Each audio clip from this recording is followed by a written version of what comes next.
выхватывают людей из толпы. Они пытались бежать, чтобы их не задержали. И довольно большое количество народу, они стали перелезать через забор нашего храма. Разумеется, мы их приняли, потому что мы должны принимать любого человека, совершенно независимо от его позиции, убеждений, политических, каких угодно. Кого вы бьете? Кого вы бьете? Нет, я вам протру, у меня есть перчатки. Стойте. В этой же страшной давке начали бить по головам людей всех подряд.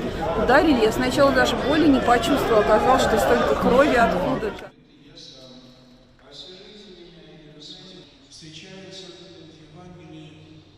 Это роль церкви. Все-таки церковь предлагает любовь всем абсолютно, должна предложить любовь всем.